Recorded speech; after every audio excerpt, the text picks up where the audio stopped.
لبيك اللهم لبيك لبيك لا شريك لك لبيك إن الحمد والنعمة لك والملك لا شريك لك. والصلاة والسلام على رسول الله الرحمة المهداة والنعمة المسداة وعلى مالك. First, I'd like to talk about the benefit of Hajj. Hajj is one of the ways that a person gets their sin forgiven. يكفر الذنوب, take away the person's sins.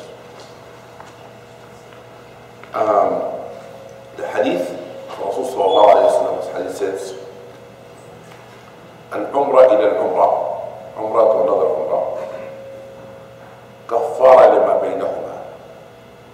From one Umrah to another Umrah, you get your sin wiped out. والحج المبرور, the Hajj that is really, there is no fight, only the reward of it is paradise. Person said of الجزاء إلى الجنة, proper way. And therefore, a person doing Hajj has to remember that he will, inshallah, will help them to come back as if they were born again. رَجَعَ كَيَمْ وَوَلِدَتُهُ أُمُّهُ, hadith says. Person come back from Hajj as if born again. New page. Start it over again. It's amazing things about that. رَجَعَ كَيَمْ وَوَلِدَتُهُ أُمُّهُ. Also, Rasul sallallahu alayhi wa sallam said, Al-Hujjaj, the pilgrims, are the Wafdullah. You know, the guest of Allah, the delegation. They come for Allah subhanahu wa ta'ala. And since they are his guest, when they ask him, he will respond to them. إِذَا دَعَوْهُ أَجَابَهُ. When they ask him, he will respond to their dua. وَإِنْ اسْتَغْفَرُوا غَفَرَ لَهُمْ, he said. When they ask Allah for forgiveness, Allah forgives them. Because they're his guest. And he said also, sallallahu alayhi wa sallam, يُغْفَرُ لِلْحَاجِ, Allah forgive the pilgrims. Hajj. وَلِمَنْ اسْتَغْفَرَ لَهُ الْحَاجِ. And those whom the Hajj, the pilgrim, made istighfar, ask Allah to forgive them, Allah forgive them. And Allah forgive the Haji, the pilgrim, and forgive those whom they ask Allah to forgive. Also, the Hajj purifying the soul, because I talked about this humility and humbleness coming with Hajj. In Hajj, a person gets out of the comfort zone. I said that on Friday night. And that itself is a process of cleaning the ego. And so it humbles us when you're in Hajj, because you are in this thousands, hundreds of thousands of people in one place. You feel nothing but bond with those people. This is one of the benefit of Hajj. The other is that the Hajj is a journey that a person doing it only for Allah subhanahu wa ta'ala.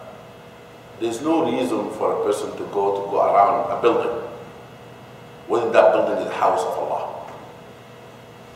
There's no need for a person to stone a pillar if within that Allah said to do so. For a person really submitting themselves to the will of Allah subhanahu wa ta'ala. Allahumma. Now, the other things that I said on Friday night, how many of you were there Friday night? Okay, half of the group. Okay. I said, what Hajj, in Hajj, when you go around the clock, counterclockwise, in Kaaba, you are going in the steps, footsteps of Ibrahim alayhi salam. You're going back into history. You connect yourself with the spiritual legacy. Each one of us have a spiritual legacy. And the beautiful things about our spiritual legacy is from Ibrahim alayhi salam and Adam alayhi salam. That's why when people said that Prophet Muhammad sallallahu alaihi wasallam, people attacking the Prophet Muhammad sallallahu alaihi wasallam, I ask, who's attacking them? Is a person claiming to be a Christian? That person is attacking Isa alayhi salam. Is attacking Musa alayhi salam. Because Rasulullah is a chain of the prophets. He's part of that chain. And his grandfather, great-grandfather, is Ibrahim alayhi salam. You're insulting your own father. If a person is Jewish, he said, how come you do this? You're insulting the descendant of Ibrahim alayhi salam.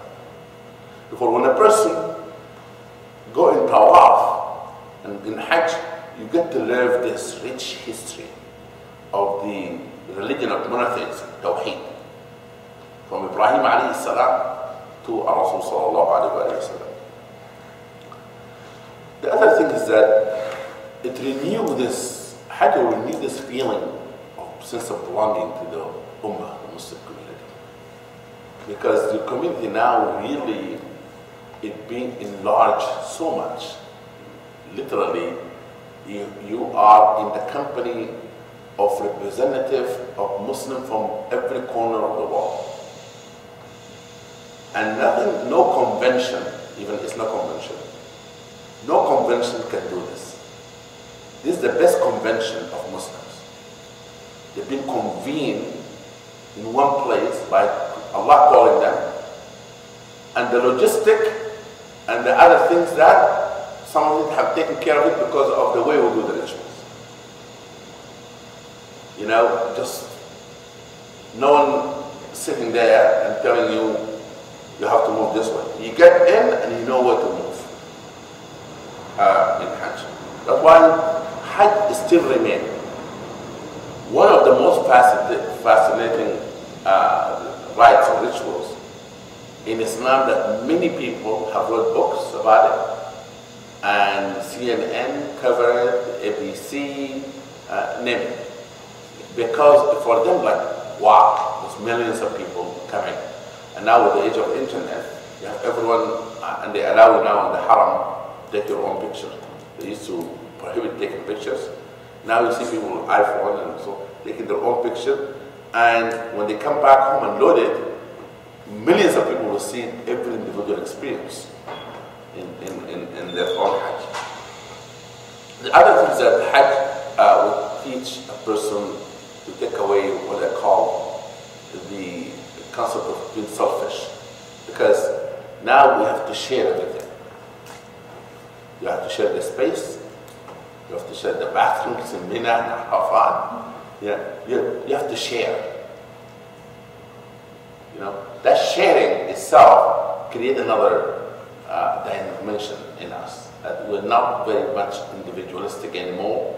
We are part of this communal activities. Okay? Also, Hajj, it is make a person show gratitude to Allah subhanahu wa ta'ala. In health, like in this physical movement, and money, because in Hajj, no matter how much, you still have to spend money, go from place to another place and doing things that you make a person also be able to give up during Hajj. The slaughter, feeding. You know, alhamdulillah, first Hajj I made in the 80s. But I was very, very young. Don't try to guess my age, especially the teachers. Now, in the 80s, they used to slaughter and they used to leave their meat just like that because it become too much and some of it goes bad. Alhamdulillah, the IDB, the Islamic Development Bank, come with this great idea. They take the Hajj, the meat, they froze it, and they send it to places where they need it around the world. But none of your meat will go to waste, which is a great idea. Many countries, they wait for Hajj because that will be the food being provided to many people. Many people get the benefit, see the benefit of the Hajj being there. The other benefit of Hajj is the Hajj will connect you also to get to know another person, even with the group that you go from here. You go to Hajj, whatever the group you are with, you get to know somebody you have not known before. Which is, Hajj, believe it or not, one of the benefit of Hajj and the intent of Hajj is to do networking. Allah says so. وَلْيَشْهَدُوا مَنَافِعَ لَهُمْ. Let them also have another benefit from the rituals, after the rituals, which is to get to know people. And you help those business people in Hajj, you buy things from them and so forth, and buying that also a benefit. But you get to know someone in Hajj that you have not known before. I tell you that, subhanAllah, I went to Hajj and some people came after Hajj and changed job because they decided to work for the person or to work with the person that they met in Hajj. I had 3 cases. Well, mashallah, alhamdulillah, they did very well. They just met in Medina, they get to know each other in Medina, and they bonded, and they come back in the States and said, we're going to do business together. Okay? This is one of the benefits of the Hajj. Now, Allah subhanahu wa ta'ala said, إِنَّمَا الْمُؤْمِنُونَ إِخْوَةً. The brothers and sisters, Muslims, the believers are the brothers and sisters. Now, all of you those who are going to Hajj, I guess I take it everyone in this room now is going to Hajj. More likely. If not this year, coming year, inshallah. Hajj is fard, is obligatory in every Muslim male and female. Have an account that the person will be able to have in mind that the person can do physically, financially, and social. What I mean social here, that if a person, say, taking care of a sick person at home, that person is better for them to stay. If a person really, they cannot leave the person, and the person completely depend on them, the person will stay with that person instead of going to Hajj. And it's obligatory once in a person's lifetime. Anything after that is just nothing. Now, ulama have debated, Muslim scholars, was the Hajj obligatory immediately or you can delay it. But some of them said that you can delay it. It doesn't have to be immediate. Some of them said immediate after a person is able to do that. Right. Now, what are the shurut? There's a shurut, the word shurut means conditions. What are the conditions that a person have to fulfill before doing Hajj? A person has to believe in it. A person has to be mentally able. And a person has to be in the age of property. A person who is not in the age of property, Hajj still count, a child. Allah reward them for it, but they have to do it again when they are at the age of property. And a person who's not free in prison, Hajj is not obligatory on them. And a person is capable financially, physically. Those are the conditions. Those conditions are there, a person should do Hajj. Now, one of the most important things about the Hajj is that a person should write a wasiyah. You have to write a will. A person should not go to Hajj without a written will behind him. It could be a simple one, but recommended for every person going to Hajj is to have a written will. Now, the other things I want to say about before you go is a person clean their heart. Don't have animosity and hatred toward anyone. Go to Allah with a clean heart. Ask your spouse to forgive you, ask your children, ask everyone. If their spouse is not going with you, ask them to do that. And then go with this open heart, open mind. But because Hajj is about that. Hajj is about going to Allah subhanahu wa ta'ala and you want to give your heart to Allah. Okay? And therefore, take care of your business here. Reach out to people. And if a person worried, say that somebody have said something bad about someone, they don't know about it. he's worried that if we were to tell them he said that, things will get worse. Then that person make it a must in their mind that when they go to Hajj, they make dua for that person. Make dua for them. And that will take care of it. Okay? Now, what are the arkan? What are the pillars of Hajj? Things that must be fulfilled. One, al-ihram. Al-ihram, which is the intention of a person, the announcement of intention, beginning of the Hajj. Al-ihram, when people talk about ihram, always they talk about ihram as what? In terms of clothes. This is not the ihram. The ihram is the niyyah. All of this are the things that condition comes with the ihram, not to, for men, not to wear anything that customized and custom made. It has to be just two garments that the person wear in their waist and their shoulder. But ihram is the intention. Now, some of you go to Makkah, some of you go to Medina. It's true.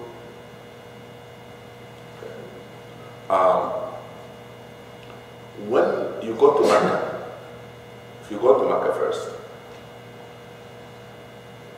those who will be flying with the Muslim airline, they will tell you what the miqat is. Don't worry about that. Airline operated by Muslims. If you are flying an airline that's not operated by Muslims, 1 hour before you land in Jeddah, make your niyyah. Now, there's two issues here. One, when do you wear the clothing for men? You can wear a robe like this with the izar on it, under it, which is the waist, around the waist. You're sitting in the plane. 1 hour before that, you go to the restroom, so you take off this, you put that on, come back and sit to your seat. When 1 hour before the landing, 45 minutes, you say, Labbaika Allahumma Umrah. If you're doing the Hajj, the third type of Hajj, when you come to that, is a tamattu, which is Umrah first, get off the ihram, and then you do the Hajj. Or something called Qiran. I want to be very slow on this. If you want me to repeat things, repeat it, because I'm talking about technically. The Qiran is a connection of Umrah and Hajj together. That means a person isn't doing the Umrah and he or she are not getting out of the Ihram until they finish the Hajj. Is there any question about those two things I just mentioned? The third is Ifrad, niyyah of Hajj only. That you go to Hajj, you don't do Umrah. That for the people who want to do very short Hajj. What do I mean by that? You get off the plane, you go to Jeddah, and from Jeddah you go immediately to Medina. You're skipping the Tawaf, you come back to the Tawaf later. You can do that, you go to Medina, or you do Tawaf only in Qudum, if you have time. Qudum meaning that the Tawaf of arrival. I'm going to come to those, this is Sunnah. But you do that, and then you go to go to Mina. And from Mina, you spend the night, next day you go to Arafat. That for a person who wants to do it from. Let me, so to be practical here, how many of you might go to Medina first?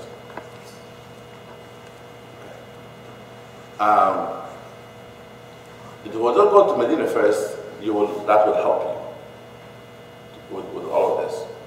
And for you, Brother Usman, you're more likely to go to Mecca first. If you go to Mecca first, then that will be technical. If you arrived, and then you do the Umrah, and then you go to Hajj. If you do Tamattu', you can do Tamattu' even for 2 hours. Tell you the trick of this. Say a person take you immediately to the Mecca, and you want to do Tamattu', which is Umrah, getting out of Ihram and doing the Hajj. You can do this within 2 hours. You can change, or you can just cut your hair, and in same Ihram, you make another niyyah later for Hajj. Because by cutting hair, you're out of Ihram. I'm going to explain this very slowly. This class had to take a long time because everything is a lot of details. Now, in Ihram, let us finish Ihram then, instead of going over all of them one after another. In Ihram, for men, you cannot wear shoes that cover your feet. You can wear a sandal, or you can wear the flip-flop, hold on, ship. But there's no word in English for ship. Flip-flops. Okay? You can wear those. And by the way, if you go to Medina first, don't worry about taking anything from here. Just relax. Relax. With $5, 10 riyals, but $3, you get the best flip-flop that America can buy. Yeah, just relax in that. And therefore, and the Ihram also don't buy Ihram from here. Buy from Medina. Therefore, you don't have to pack the Ihram with you. You do this, and by the way, I just want to tell you one opinion, because when you teach fiqh, you have to tell people what other options are. That if you go to Jeddah, Jeddah also is a miqat for the Sudanese. The Sudanese, their miqat is Jeddah. Therefore, there's another miqat there that you can do from Jeddah. You can do the Ihram, even if you go to Makkah. Okay? Now, that if you pass the announcement. Now, the simplest things about Ihram is the following. And I want to tell you that people complicate Ihram so much. I'm going to give you all the questions that, by the way, this will be in the print. I'm going to send an email to all of you. Frequent asked questions in the issue of Ihram. In Ihram, you cannot cut your nail after you're in Ihram. You cannot cut your hair. You cannot wear perfume. Okay. I'm going to come to how we do with the smell. I'm going to come to that. You cannot wear perfume. For men, you cannot cover your head. You cannot wear customized clothes. Men or women should not cover their face during the Hajj, during the Ihram. During the Ihram.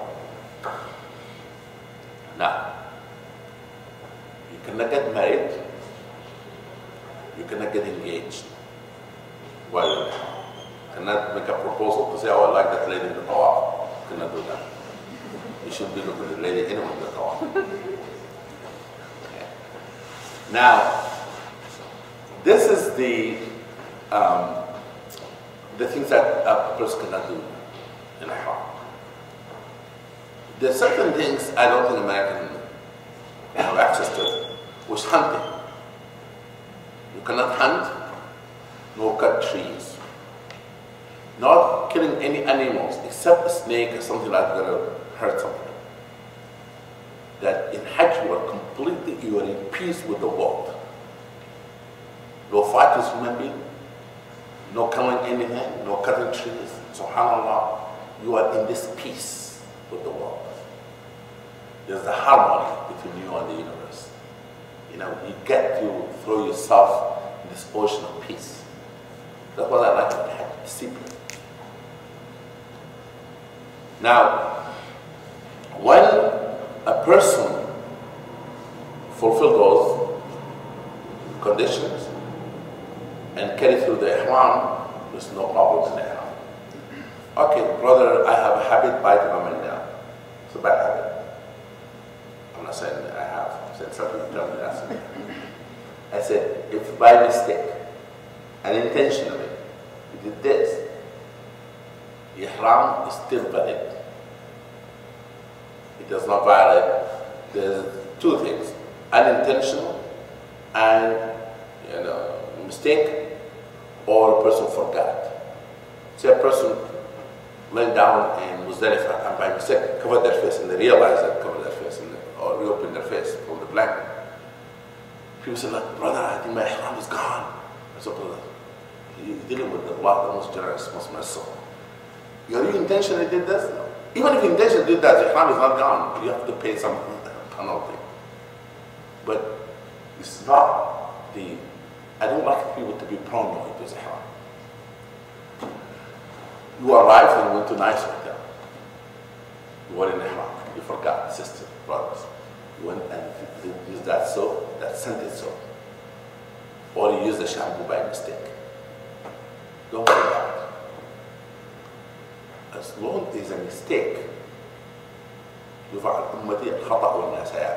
Allah said, Allah lifted in my ummah the mistake and forgetting. The forget. Okay? Allah, don't do it again. That's it. Now, a woman in ihram can wear any clothes not attracting others. You know, not very colorful, this kind of. But any clothes can wear white, blue, can wear green, any kind of clothes. And clothes to be loose and so forth, but not covering the hand, not covering the face. Now, and you can wear any kind of shoes. They are not restricted like men in this regard. Okay. Now, the ihram doesn't mean you cannot take a shower. You can take a shower like 100 times a day if you want to. You can get use soap, but not scented soap. You can use oil, but not scented oil. Okay? Yani, if you want to just wrap on, some people have a skin problem. If they're too dry for them, they then start cracking. You can use that and scented what? Oil. Okay? Now, ihram doesn't mean that you stay in the same clothes for all these days. Please don't do that. Make it difficult. You can change clothes as many times as you want. You can take 3, 4 pairs of ihram, even for men. You can change it. I recommend that you change ihram in the day of Arafat. Go to Arafat, my God, fresh. Or change, ihram the night before the Arafat, because maybe sometimes you rush in the morning because the bathrooms are crowded. Just do it at night, the night of Arafat, and go there. What I mean by that, if you do tamattu, which is the Umrah first, and then Hajj, you have ihram for Umrah and then ihram for the Hajj. You do that. And then you have, in Mina, things get dirty a little bit sometimes because, you know, you're walking and sleeping on the floor and something like that. On Muzdalifah, sorry. In Mina you can have another ihram if you want to change the ihram. If you want to change the ihram. If you want to say in your ihram, the same ihram all the time, it's okay. You don't have to change ihram. Ihram meaning, maybe I'm going to say, change the clothes of the ihram, because the ihram does not change. The clothes of the ihram. Okay? Therefore, that's what first thing I want to do. Now, the sister said, brother, I was combing my hair and I saw a hair flying from my head to the floor. Or the brother, I said, it doesn't count, don't worry about it. But it recommended the person not to do, you know, a lot of combing of the hair, but they know that the hair will come out. Okay? The other things that I would like to explain about the issue of ihram, a sister who is not praying, still can enter ihram. And does everything in Hajj except Tawaf, you delay the Tawaf. And therefore there is no need. You see those 2 rak'ahs people say, they have to pray 2 rak'ahs. Arafat does not pray 2 rak'ahs called ihram rak'ahs. Those 2 rak'ahs Rasulullah prayed is called safar, traveling 2 rak'ahs. And therefore you don't have to pray those 2 rak'ahs at all. You don't pray the 2 rak'ahs, still the ihram is okay because it has nothing to do with the ihram. And therefore many sisters ask me, brother, I'm not praying, what am I going to do with the 2 rak'ahs? I said, you don't have to. There's no 2 rak'ahs. The 2 rak'ahs that you do for safar, for traveling. Okay? And therefore, a sister who would do the ihram would do everything in Hajj. Arafat, Medina, everything. Just delaying the Tawaf. Any question about the ihram before I go to the next point? Yes. So the way niyyah or intention is done for each type of Hajj, is it different or? Yes. The niyyah of Hajj, you pronounce it, you say it. You can say it in Arabic, Urdu, Farsi, Bengali, any language. It doesn't have to be in Arabic. But you have to understand what you're making the niyyah for. If a person doesn't say it, pronounce it, still the niyyah is valid. Now, the niyyah is the following. You say, if you do Hajj only, لبيك اللهم حجا. Oh Allah, I'm responding, I'm making the niyyah only for Hajj. That's called ifrat. Doesn't know umrah with it. Second, a person can say, لبيك اللهم حجا وعمرة. حجا وعمرة. Oh Allah, I have intention for the Hajj and Umrah. This is called Qiran. The Qiran is a connection of the Umrah and Hajj. The third, a person said, Allah, لبيك اللهم عمرة. Oh Allah, I'm doing Umrah. متمتعا بها إلى الحج. Umrah, that is of mud'a, meaning that we're going to get out of it until the Hajj time. That means you do the Umrah, you get out of the Ihram, and then you do the Hajj. Now, even people are going to Medina, my understanding also we will be coming back to Mecca like 2 days before Hajj. We're staying in an area called Aziziyah. Therefore, we're going to do Tamattu. Tamattu means doing the Ihram, then out of Ihram, wearing regular clothes, go to Haram praying and so forth 1 day or 2 days. Come back the day that we're going to the 9th of Zul-Hijjah, which is the night of Arafat. We go to Mina, spend the night, called Yawm al-Tarwiyah. They call it Yawm al-Tarwiyah because they used to prepare water, to take water with them to Arafat. Okay? And then that's where you do your Salat al-Hajj. Any question about Ihram? So, before I go to the second topic?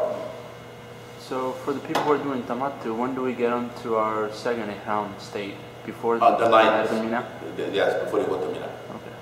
First ihram, What that? when he leaving the Medina, Aziz here, he has to be changing the ihram.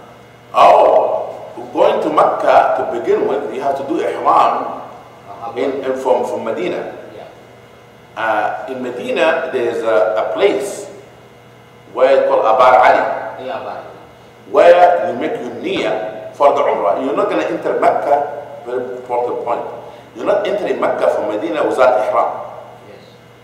You will have an ihram in Medina, entering Mecca for the Umrah.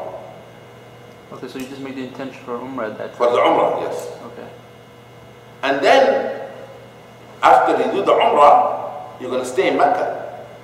The second time, you don't have to leave Mecca for ihram. You wear your clothes of ihram, and you make niyyah of Hajj for Mecca itself, because Mecca becomes your miqat. You know, maybe come after that, take a shower. Remember that it doesn't validate taking a shower. Refresh yourself and go for the Umrah. You know, make it easier on the person. Another question. Yes. Do we need to have a shower before Ihram, in ihram, before you get ihram, you shave the hair in under arms and private area, cut your nail. You can wear perfume. Look, you can wear perfume before you put ihram on. You can wear perfume before you put ihram on in your body. Don't put the perfume on the clothes. You put, before you put the clothes of the ihram, you can put perfume on you. You can have oil on your hair.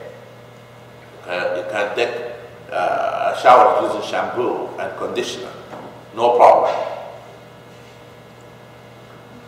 And then you take the ghusl, and then you wear the ihram. Yes. Is there any limit of umrahs before the Hajj starts? What before? Any limit of doing umrah, right?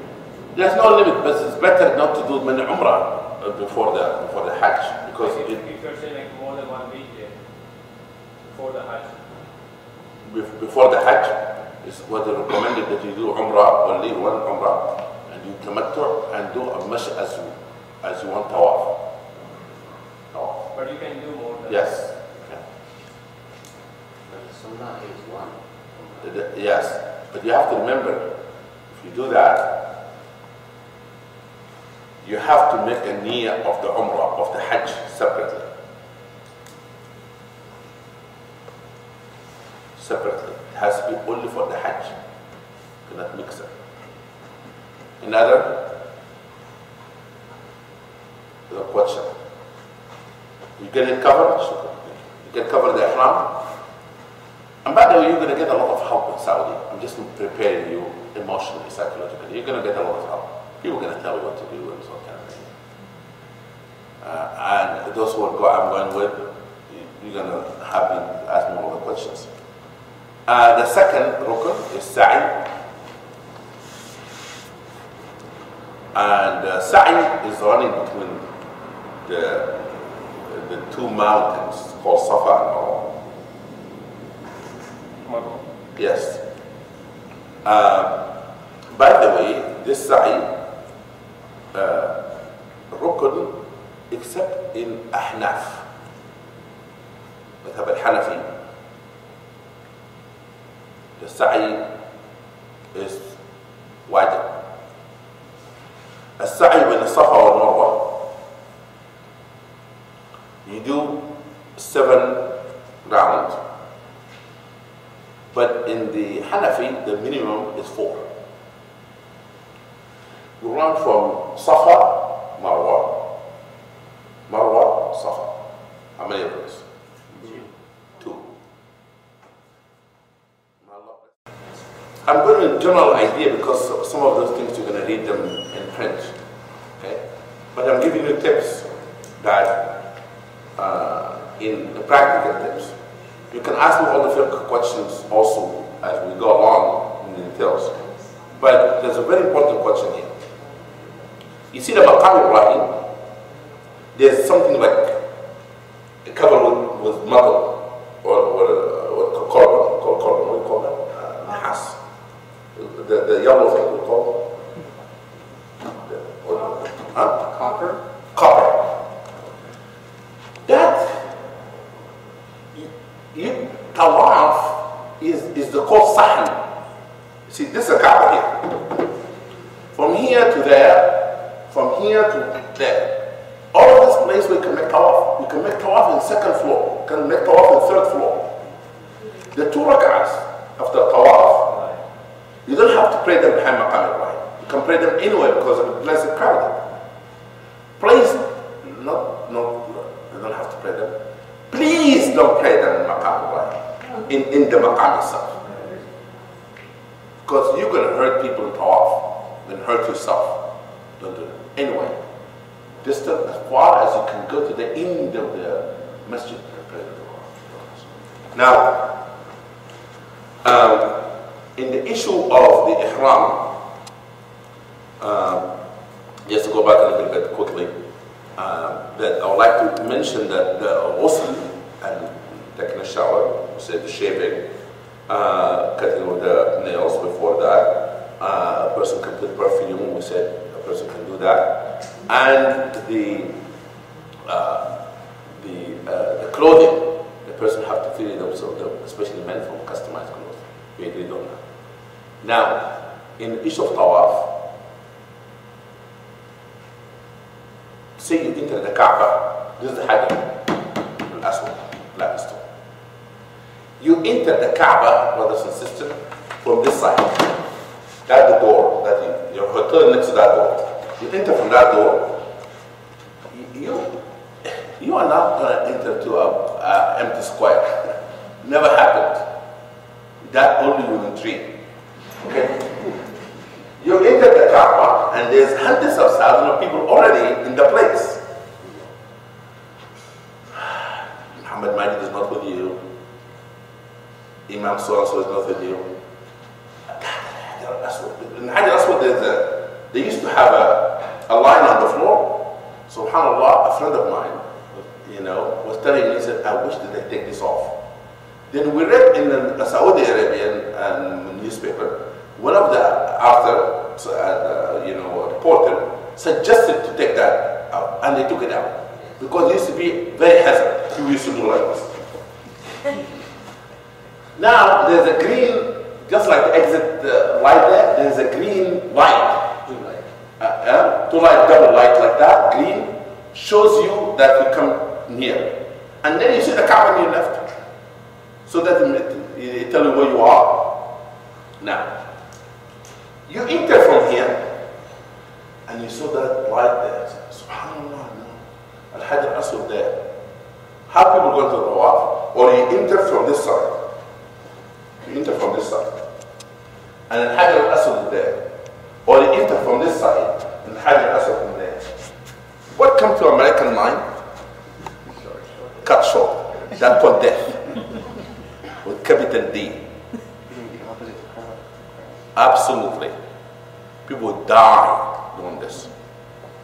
What do? You enter here, خلاص. This is for sabilillah.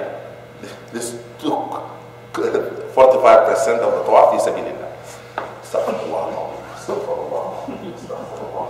Alhamdulillah. La ilaha illallah. Allahu akbar. Alhamdulillah. La ilaha illallah. Allahu akbar. Bismillah, Allahu Akbar. You start that. You get it? Please do not go against the traffic. It's not worth it, it's not right. Just go with the traffic. Okay? Now,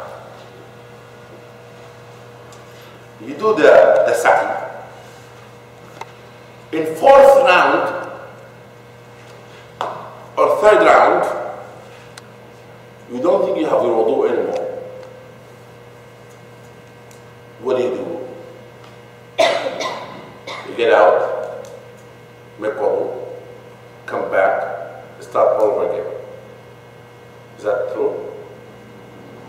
Not true. You start where you left. You start where you left.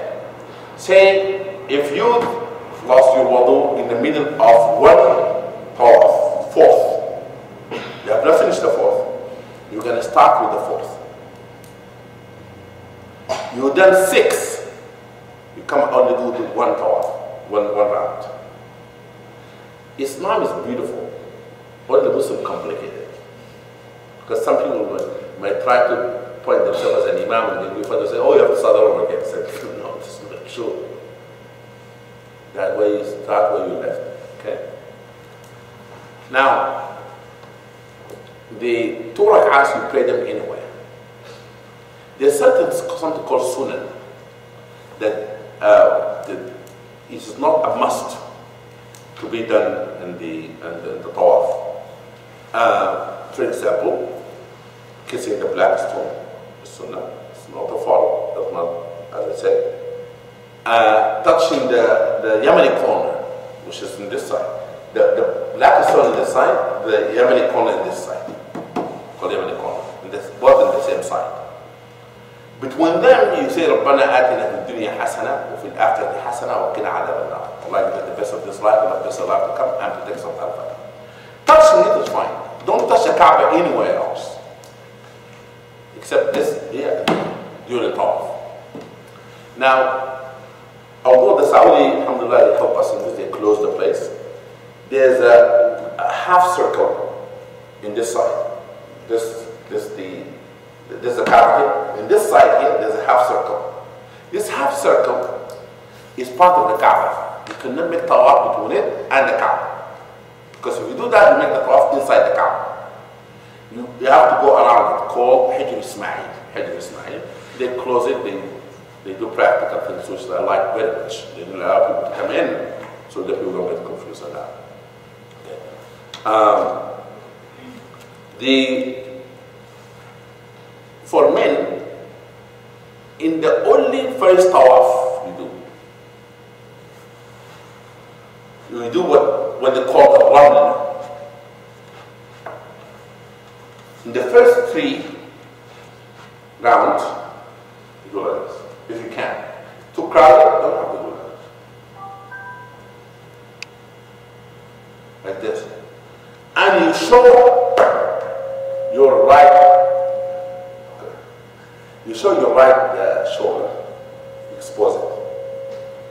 The reason behind that, because when Rasulullah came from Medina and did Tawaf, people said, you know, Muslims have been exhausted by the fever of Medina, physically they are weak and so forth. Rasulullah said, show them some muscles. And they opened you do that only Tawaf al-Qudum in the Umrah, the first Tawaf. The second Tawaf that you do after you're coming from Hajj, called Tawaf al-Ifadah, which is a must tawaf. That tawaf, you're going to wear regular clothing. There is no ihram on it. Do you know that?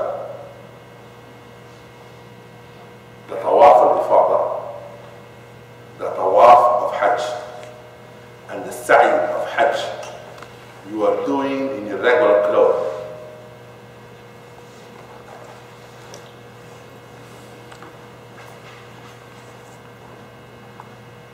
You know,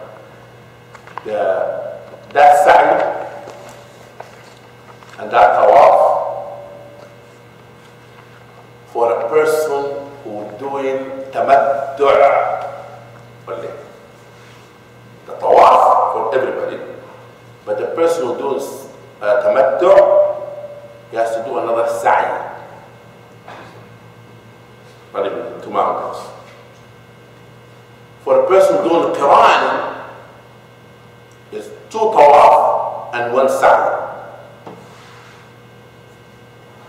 You get what I'm saying? Is that easy to remember?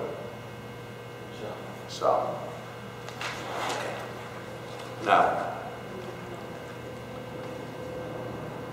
if you choose only one type of Hajj, of course, you're going to choose 2. You make up your mind. Don't worry about any other form of Hajj, because that's what you worry about. Okay? If you know you're going to do tamattu', don't worry only about tamattu', knowing what tamattu' is.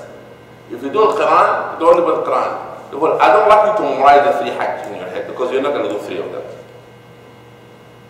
Okay? Because you know, information overloaded. We don't like to do information overloaded. I'm saying do this because I'm assuming that you might have the 3 choices here. But in Hajj, you don't have to memorize in all of these things. You're going to know one type of Hajj you're doing. Okay? Now,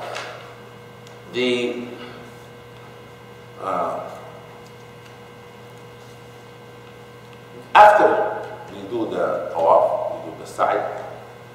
In Sa'i, by the way, you can do dhikr, you can read Quran, but please don't all the Sa'i calling back home. Yeah, it's very cold, very nice. Now people like who got married, get divorced, who the new baby, you know. I said, well, just stay in your hotel saying that. Okay? Do something different. You know, if a person even reflecting their own life while they're doing the Sa'i, that's worth that ibadah. I said, you know, what am I going to do with my life and so on. If a person thinks like that, even that better than talking to you on the phone. Do reflection. Okay? You can carry mushaf, Sa'i, and need to call mushaf, Quran, or walk. It's no problem. Okay. Now there's a trick that I want you to be aware of. In the Sa'i,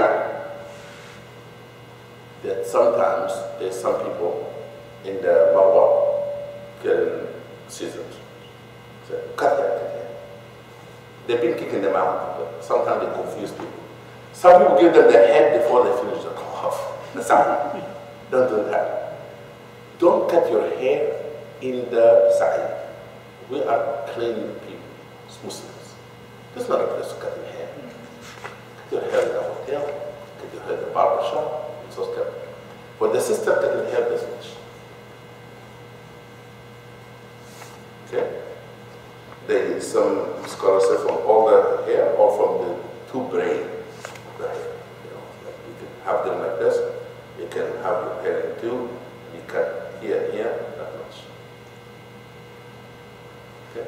The symbolism of cutting hair is you come with a new frame of mind. You change your thinking. Come with a new mindset. You come with new fresh ideas. You get to know yourself. You ask Allah for forgiveness for this changing the mindset. Yeah. Now the other things that of the and you remember that for those who were not here on Friday, I said you have to remember the inner dimension. I said in Tawaf, you're part of the universe that prays God. In Sa'i, you remember motherhood and the respect Allah gives to motherhood. Therefore, you respect the mother of your children if you're a man. You know, and respect your own mothers, your sister or brothers. You remember that the mercy of God Almighty. And the importance of striving in this life. Striving. God, Allah subhanahu wa ta'ala, is the one who provides. But we have to strive. We cannot see the Muslim Ummah condition and say, I want it to change. You have to do something. Civic engagement, or do social service, teaching people, whatever it is. Do something. Strive. The issue of striving is very central in Islam. And then after that, after you do the Umrah, you are out of the Ihram. You wait until the night of Mina. The night of Mina, it is not a fault to spend that night there. If a person missed that night, Hajj simple. They can go directly to Arafat, because Arafat is a rukn. The Mina is the pausing moment that you prepare yourself for Arafat. Therefore, imagine that you are in camping for football. You're a football player, you're camping for the big game. Arafat is a big league. is the real game, is the real thing.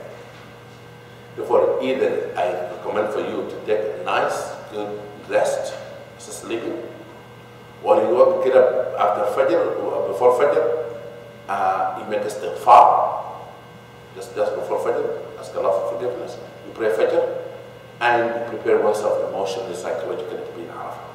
Why I want you to rest? Because what own people do, they stay all night in Mina and they crash in Arafat. The word crash is not a good word, but they just go, the whole Arafat is sleeping. I said, what is it about?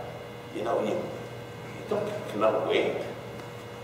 But I would recommend for a person when you go to Mina, after we pray our prayers, we go to take a nap, go to sleep, so that we don't chat all night long, so that we prepare oneself for the day of Arafat.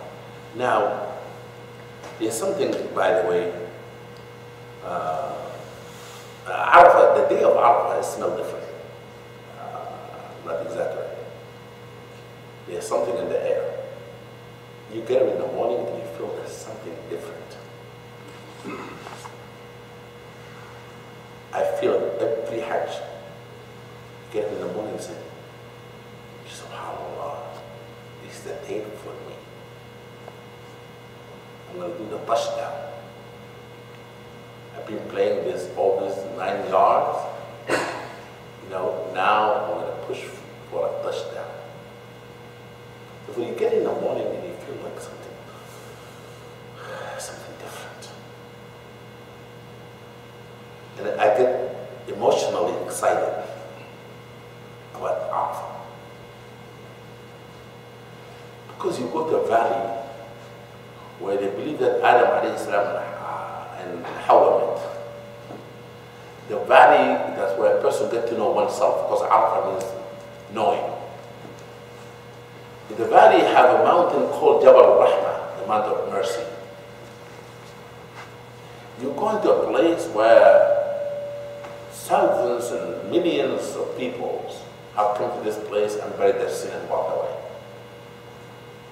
You're going to be in the footsteps of Rasul sallallahu alayhi wa sallam.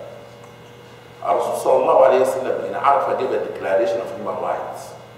One of the best speech human can give. If every Muslim just have that in their home, and every government, especially in the Muslim countries, have that speech. That speech where Prophet said men and women are equal. That speech said that ending of racism. The speech said that ending the economic injustice is a declaration of human rights.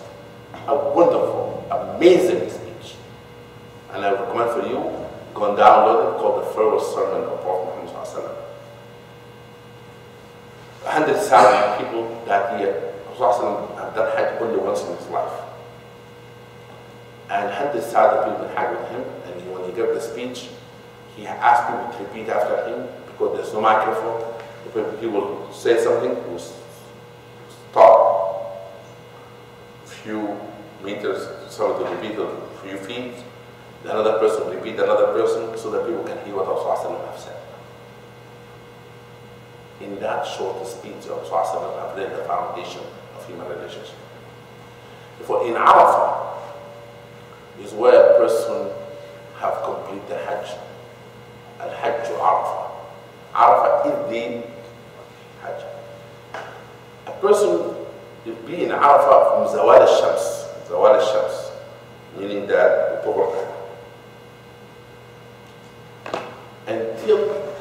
until the Fajr. If a person be in Arafat any time between that, he have made it to Arafat.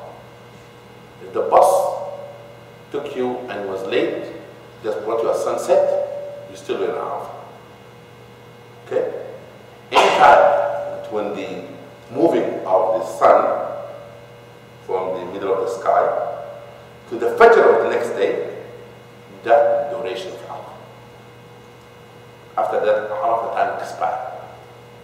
And a person has to be in the Hajj. Except a person who fell sick.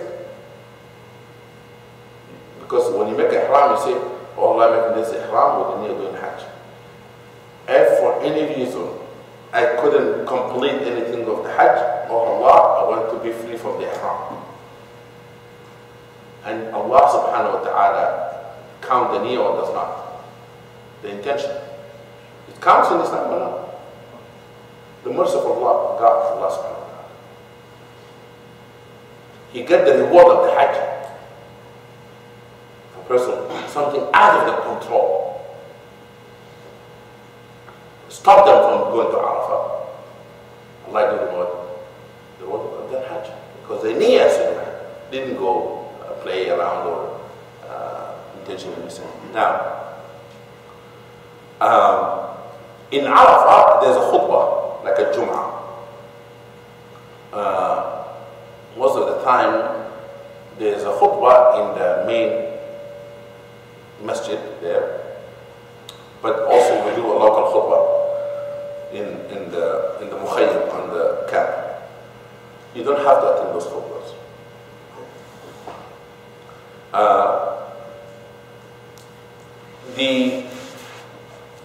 And a person after they pray the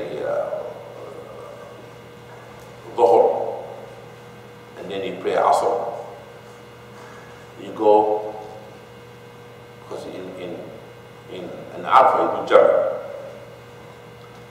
الجمع بين الصلاتين جمع تقديم بين الظهر والعصر.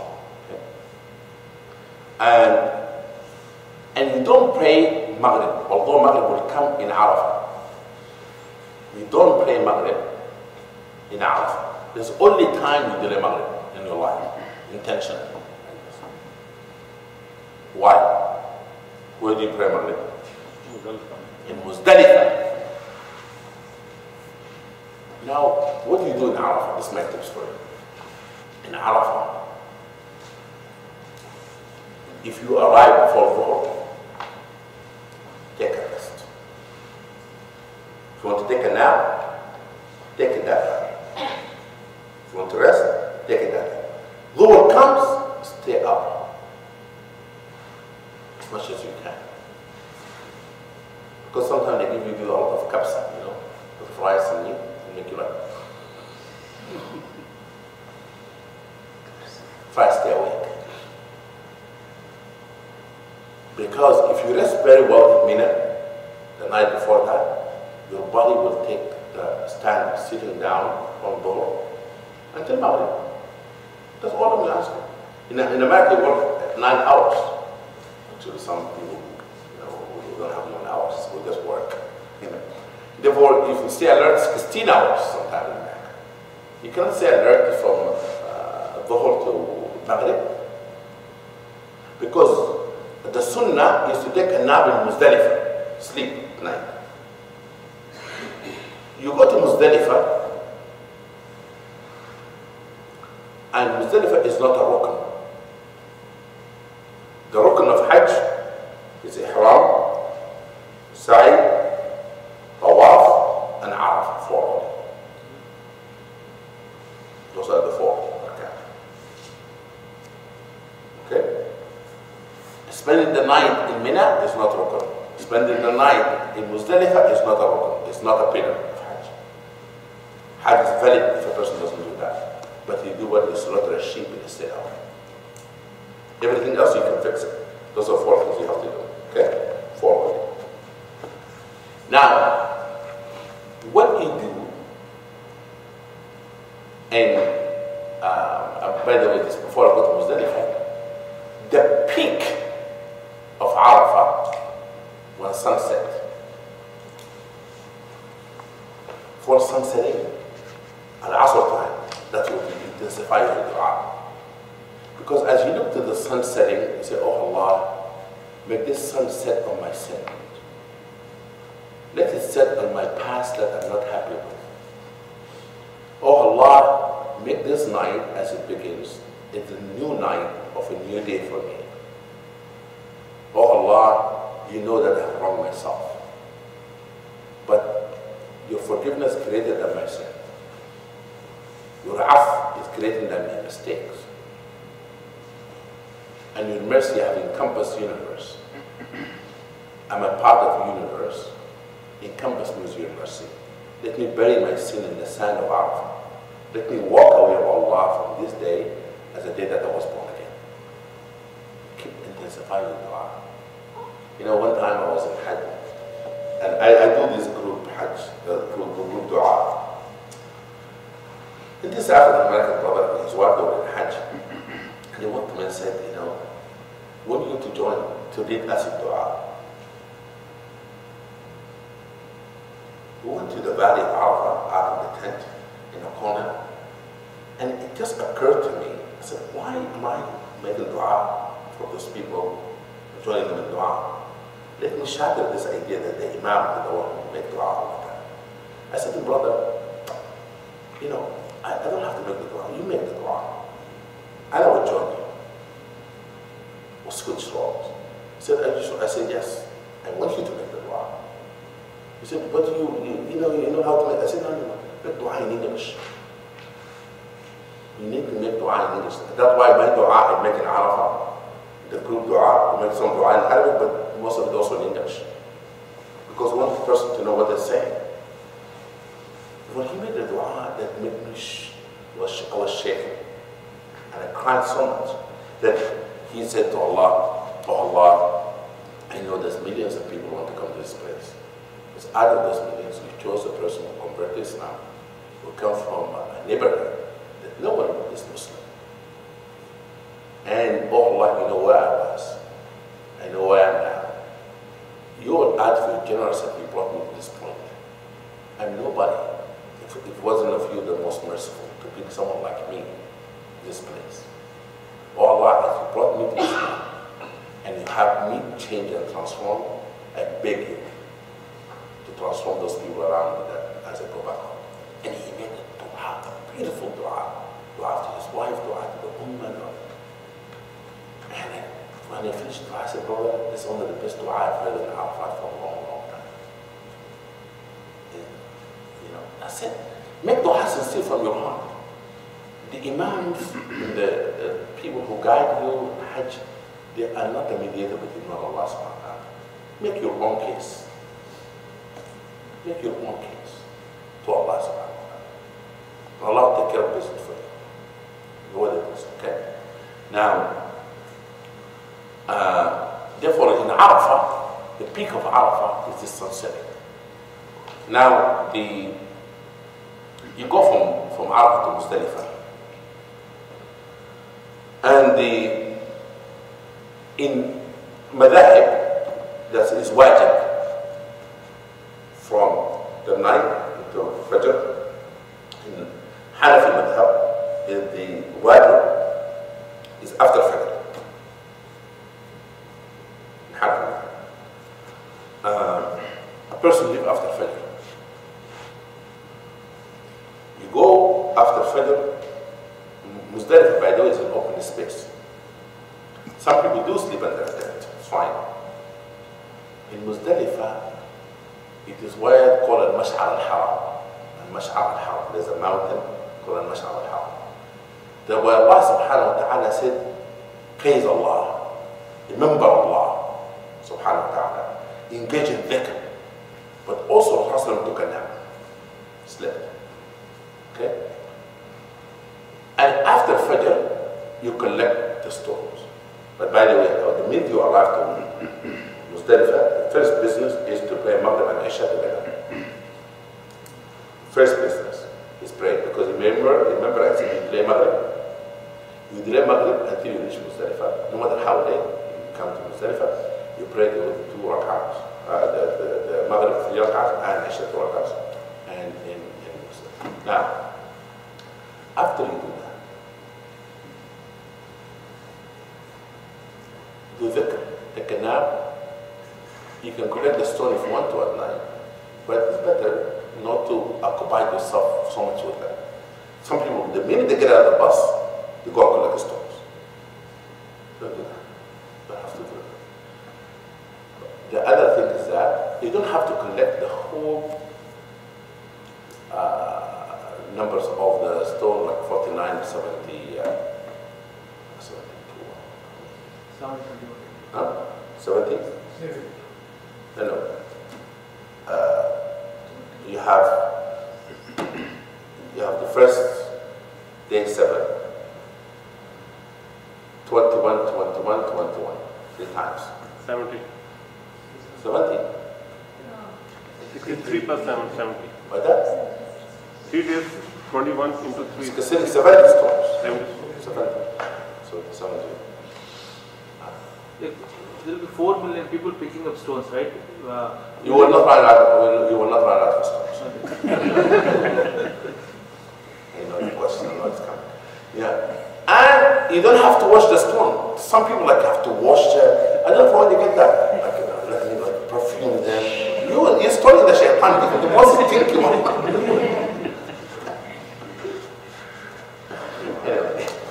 That you carry the stones from there and please small one.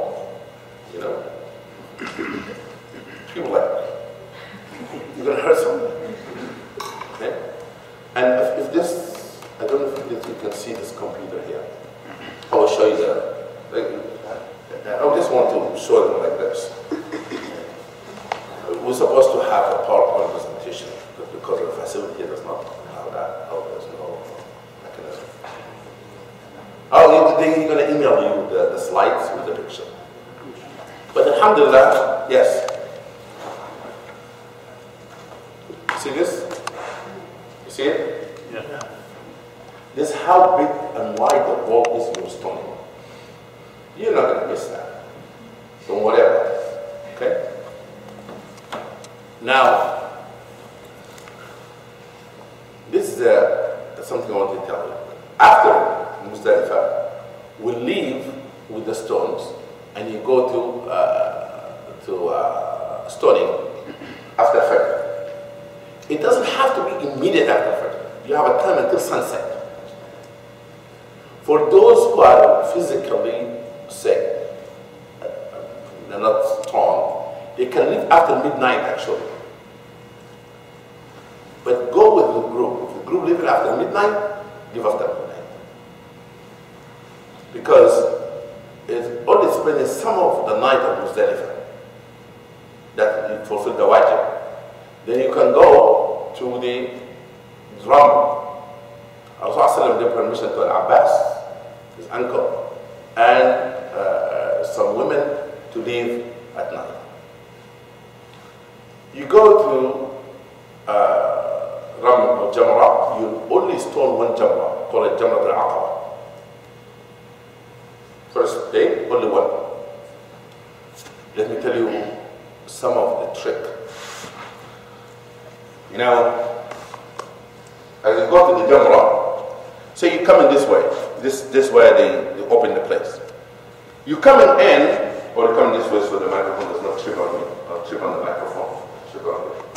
Okay, now, you coming in, everyone is coming at the same time. The first thing in their mind is what psychologically, into stone. You don't go with them like this. You do like this. You come here, then you make it like this. Don't start here. Come halfway. If you come halfway, you are in the weakest place of the Jamra. And you are like this. There's no crowd. All the crowd is here. Because they don't see this side. Don't like a horse like this. But you go like this, have a second, come here. Now, people get nervous. Where am I throwing the stone? I have to hit the wall. You don't have to hit them. If you do it in the, just inside, that's it. When people say and it doesn't have to be like hard. Just make sure the stone is inside. What happened if the stone fell and you couldn't, you take another stone from your hand, so forth, and do that. Okay? Or you go a little bit out and take another stone and come and do that. Do that. Bismillah, Allahu Akbar, Allahu Akbar, Allahu Akbar. 7. You cannot take the 7 and throw them all at once. No shortcut. And there's no other ritual other than that into this. Okay? And a person, after doing this Rami of Jamra, person has completed the first round of Hajj. What do I mean by that?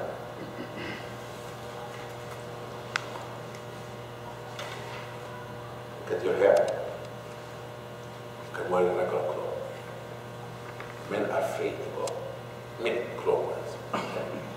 Now, this call at Tahallul al-Aqba. After this, you're going to pay people, those who do Tamattu or Quran, you're going to pay people to slaughter in your behalf. And more likely they slaughter early in the morning. You're going to tell them to slaughter early in the morning. After you throw, you wait a little bit. That if they slaughter before you stone, it's fine. It doesn't have to be ordered. Rasulullah was asked during his own Hajj, Ya Rasulullah, I did this first and I did the second, he says okay. I did the first and the second, he says okay. The slaughter of the sheep, you cut your hair, you stone, and then you cut your hair.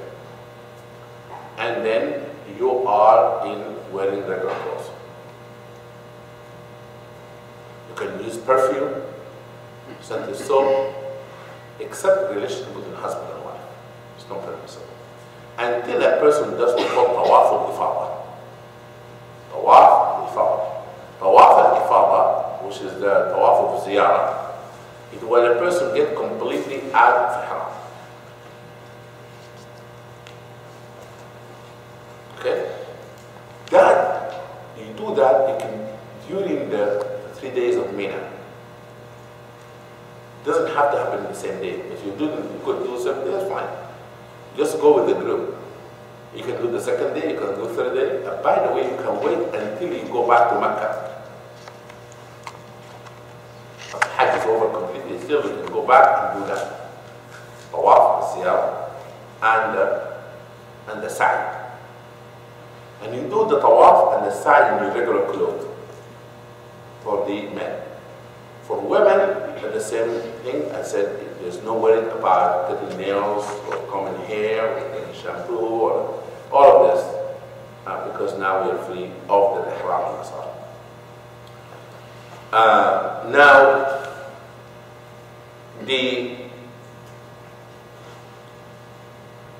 if a person finished the first Jamrah, the second day you have to do 3 Jamarat. Throw 3 times. There's something called Jamrat al-Aqaba, Jamrat al-Kubra. Then you have the Sura. But in the second day, you flip the order. You do you start with the smallest, the second, and then go to the last. In the last one, you don't make dua. But the first one, the second one, you make dua after it's told. And you can say 2 days, your Hajj completely over. If you did the Tawaf and the Sa'i during that time, you went out, you can go to Mecca, do Tawaf and Sa'i, come back. But you have to spend the night in Mina. Spend the night in Mina. In the Mujarrad of the Madad. If you don't do that, you slaughter a sheep. If you're gonna leave, if you want to leave early, you can leave after the 2 nights. The 3rd night is not a must. Quran says, وَمَنْ تَعَجَّلَ فِي يَوْمَيْنِ فَلَا إِثْمَ عَلَيْهِ. Whoever go after 2 days, there's no sin on them. But you have to leave the Mina before sunset. Otherwise, if you wait until sunset, you have to spend the night. Leave Mina and your Hajj is completely over. You can come back to United States if you want. I went very quickly on this because I want to talk a little bit about Medina too. And if you have any questions, I can answer the questions also. If you have a question about any tawaf or anything like that before I go to when you do the first tawaf, you have to cut the hair, right? Should we cut just for the men? Can you just cut a clip, or we need to do a full shave? Or? Oh, for men, you cut your hair.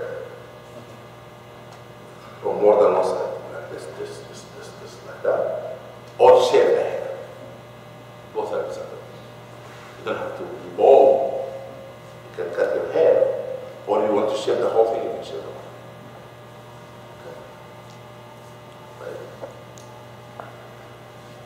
Generally, people are standing outside, they have they just cut here and here, that's all. Then you cut from outside. Yeah, no, they are not doing all, And they should cut from. Yeah, Yes. that's what most people, Yeah. ignoring this one. Ignore that. So.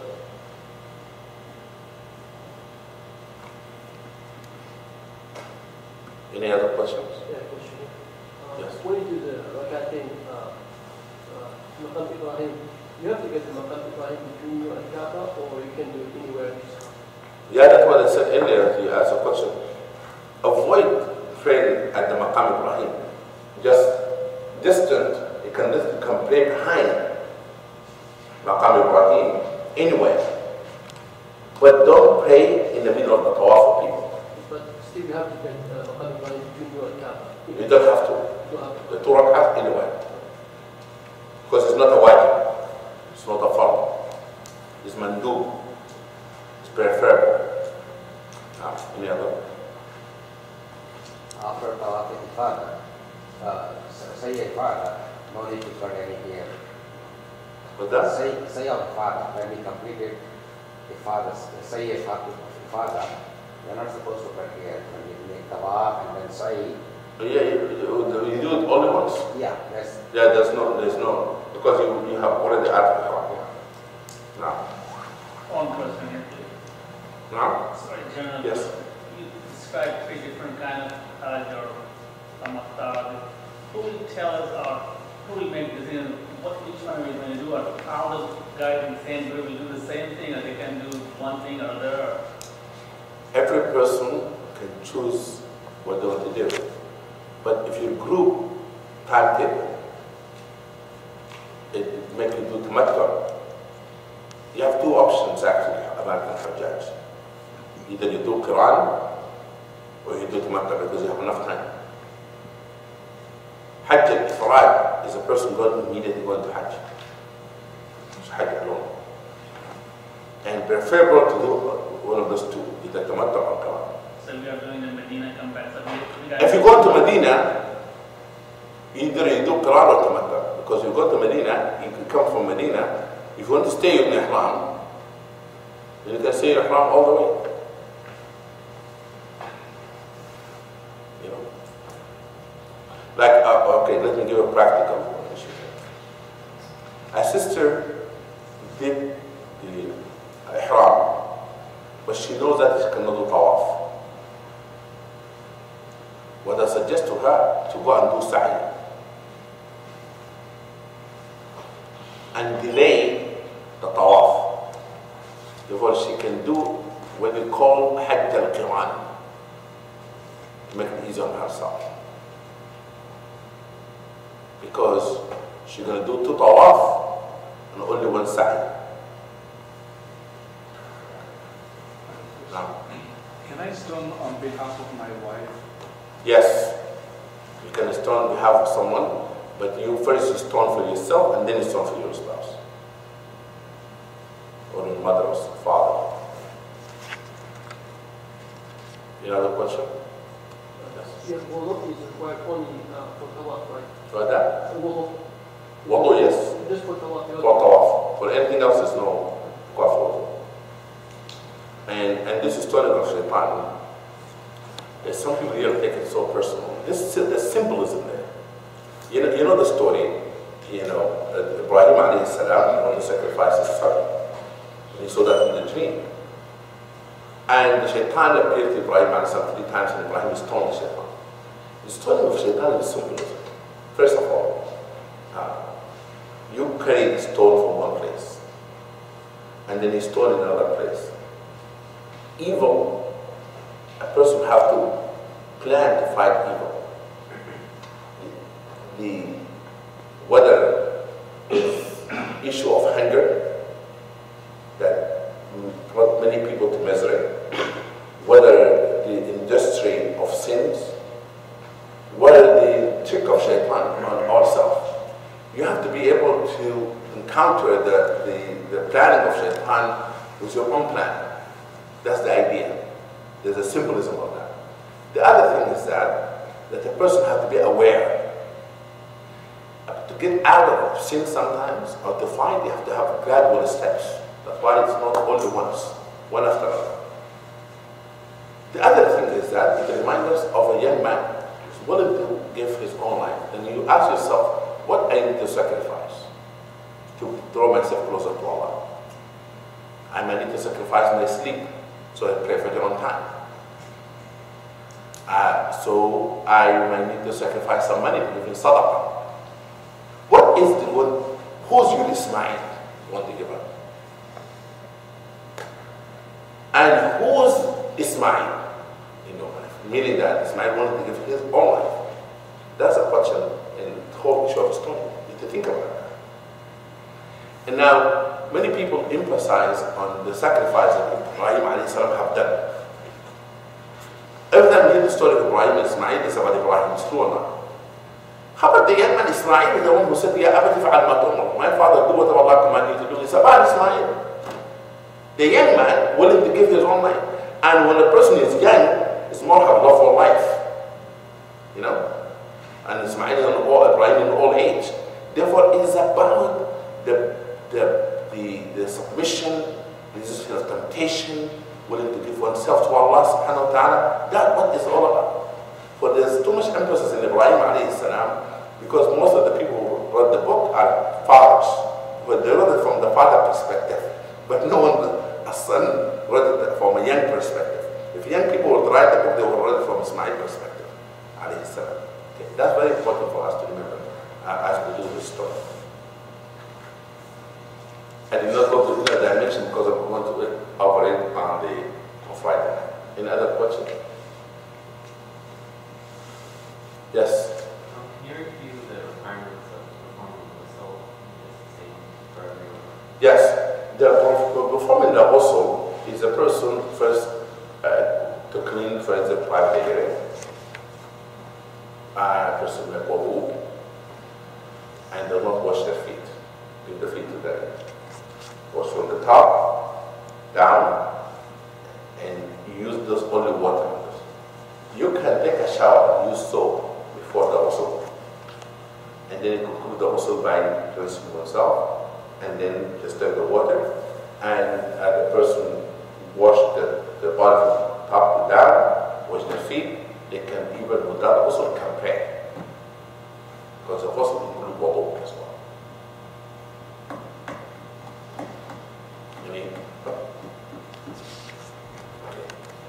There's no questions. You are the most informed group, I think, because you didn't ask me questions.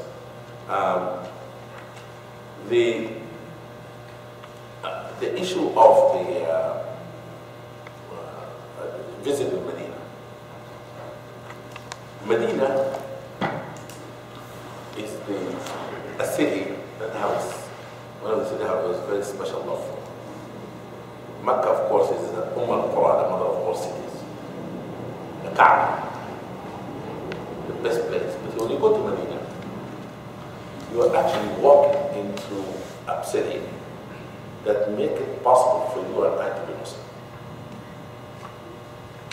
A city that changed the course of history by having 12 people to come to Prophet and say, Ya Muhammad sallallahu alayhi wa sallam, come to us. Were protected. And that's why Prophet sallallahu alayhi wa sallam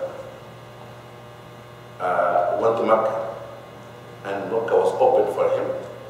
Some people of Medina said, well, he found in his hometown. Finally, he is back in his hometown. I think he's going to change residency.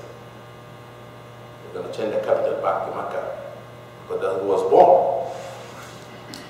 Prophet sallallahu alayhi wa sallam heard them and he called them and said, Wallah, wallahi, he said, no, by Allah, it's not true. Al-hayatu hayatukum wal-mamatu mamatukum. I live among you, I die among you. I'm not changing. As a matter of fact, when the Prophet gave the da'wah to the Buddhists after one of the Bali, and he didn't give the Ansar because he did affirmative action, they call it that. He wanted the poor people to have enough money, and the people of Medina are self-sufficient. They were self-sufficient. Different people, but they said, how come someone said, how come secret people didn't leave us? So Rasulullah heard that, and Sa'ad ibn Ubad actually told him that people of Ansar are not happy with the decision. He said, gather them for me. Don't gather anyone else. He gathered them. He said, Ya Ma'shar al-Ansar. O people of Ansar, I heard something that you have said. I give people material wealth and I left you for your iman with your iman. O people of Ansar, you could have said to me, جِئْتَنَا فَرِيدًا فَأَوَيْنَاكَ. You come to us and if you have no place to go and we give you refuge. مَظْلُومًا, you've been wronged. فَنَصَرْنَاكَ, we supported you. And he said, if you said this to me, you would have spoken the truth. That is true. I came to you, know where to go. I came to you and was wrong, and you helped me. But I would have said in the back to you, Jittakum, I came to you and you disbelieve in Allah and I guided you. Allah let me able to guide you. And you are fighting one another and united you. But the old people of Ansar, it will not make you, wouldn't make you happy, wouldn't make you happy. If everyone go home with some money and sheep and cattle, and you take Rasulullah with you back home, you take me back home.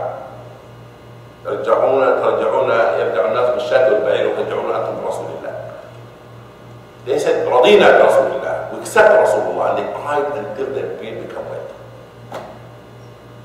Then Rasulullah said, O people of Ansar, that may Allah subhanahu wa ta'ala give the help and love for those who ever love you. May Allah dislike whoever dislike you. Oh Allah, be mercy to the people of Ansar, the children of Ansar, the women of Ansar. And what of me originally from Mecca, I would have been one from Ansar. But the Medina is a special place to me.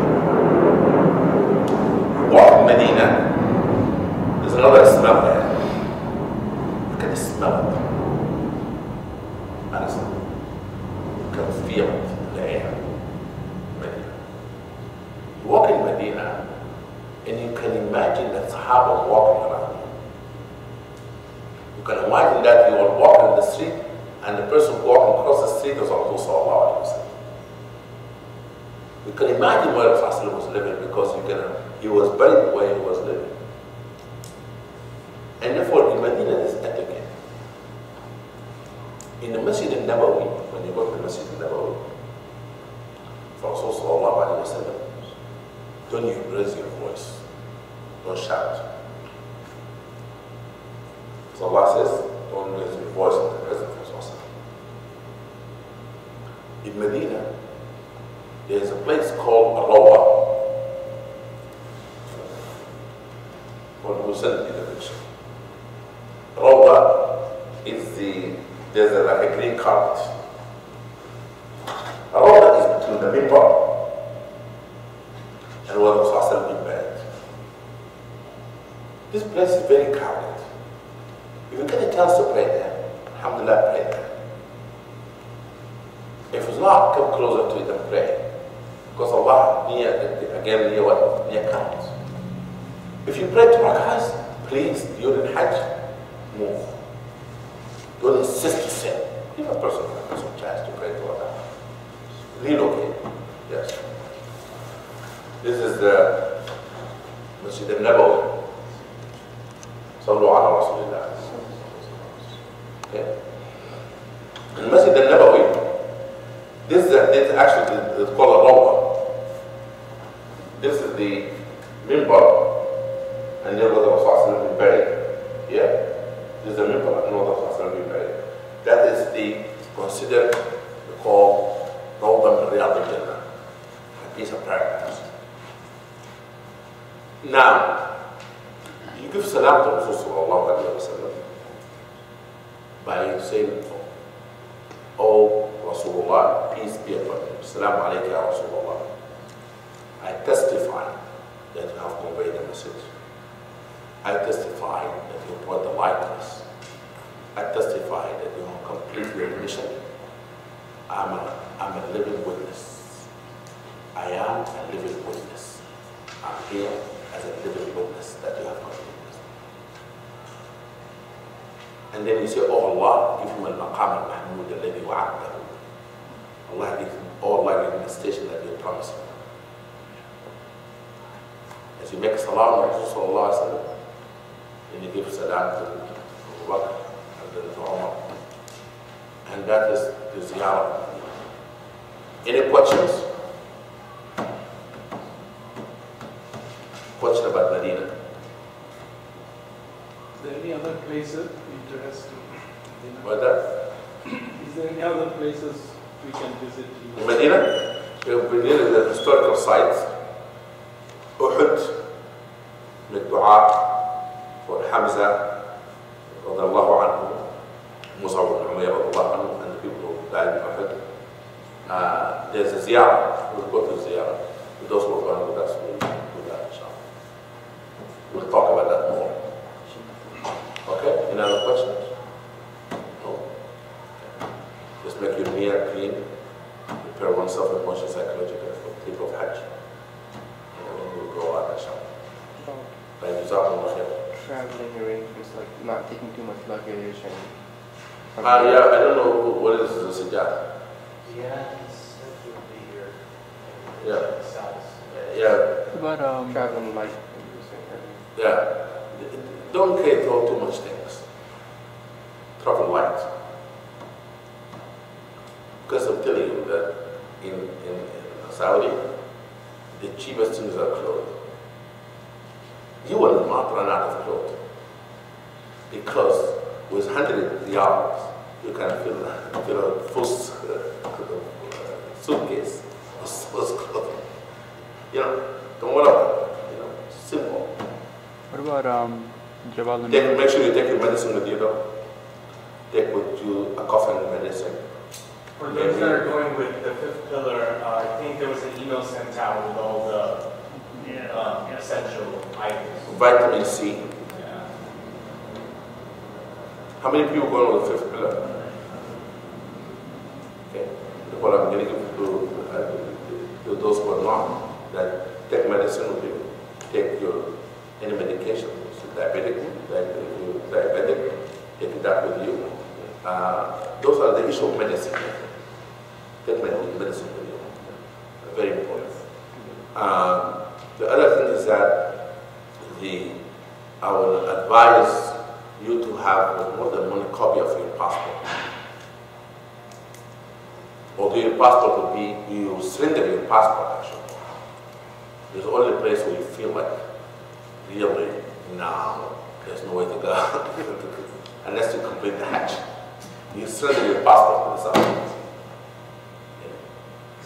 Yes. Can you take pictures or where can we take and where can we not? You can take pictures anywhere. You don't prohibit that now anymore. Don't ask that to Sheikh Hamza. Don't ask Sheikh Hamza. No, I'm saying that the legal wise, they allow it. Yeah. But don't make too much in the picture taking. What else? Jabal al-Nur. Are we going to go there or? Ghar Hira. We will visit Ghar Hira. But don't climb it. Because if you climb Ghar Hira, you will lose energy of going to Hajj. I did it once when I was young. And I was really out of commission. You know? Before Hajj, don't do that. After Hajj, you want to do muscle ache, it's okay. But I will not advise you at all. If you want to do more Umrah, more prayer, Haram, and so forth, don't climb the mountain. Another. You can use sunscreen, right? According to this, not scented. No so it smell. doesn't say if it is scented or not. Yeah, some of them say That's it. what that There's many of them say not scented.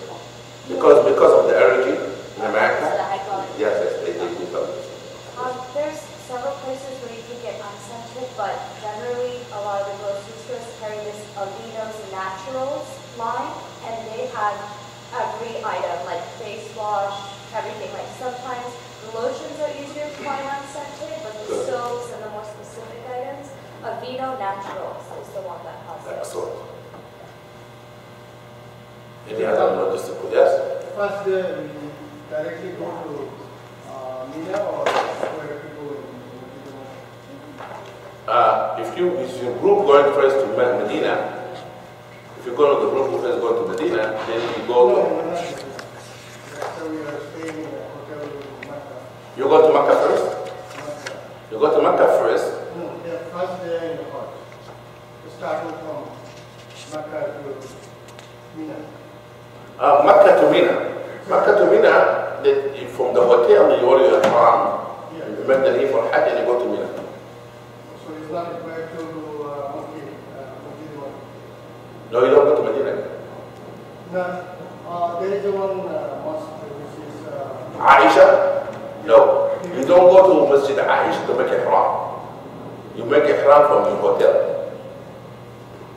And during the Arafat, it's required to, when is the good time to go? It's not required to climb the mountain of Arafat. Please don't do that. Because some people insist. Sometimes I have sunstroke. Okay? Or heat stroke. Okay? Be careful. But if you want to walk, it's up to you. But you have to know where you will stay. Because everything looks like alike. Okay? You want to walk out, you can walk out. No problem. Let's come back to the place. Make sure you are in the place before sunset because the buses move forward. Now they take the train actually. Jabal Rahma, you can visit on that same time on Arafat. Jabal Rahman? Jabal Rahma. Jabal Rahma is in Arafat. If you tent near it, you can go and see it. If it's far from it, instead of just walking to Jabal Arafat, Jabal Rahman, make dua in your tent. Make supplication. Because Rasulullah said, Arafat kulluha mawqif. All the valley of Arafat is the part of Arafat. Yes. Well, in Arafat? All the time that we're there, it will be. Yeah, but in Mina, you pray, every prayer is on time. After you come back this time. But you short. You pray. In Arafat, you combine the salah. In Muzdalifah, you combine the salah. How long is the distance between Mina and Arafat? It's a quite distance. If you are, you can walk by the way, if you want to walk. But it's not around. Because we have to be before Duhr, right? So No. From Mina to Arafat, you take in more likely the train or the buses. Okay. There's transportation. So it's. You ever pray Tahiyatul Masjid whenever you go in the mosque, or there where you Al-Masjid Makkah? That's a very important question also.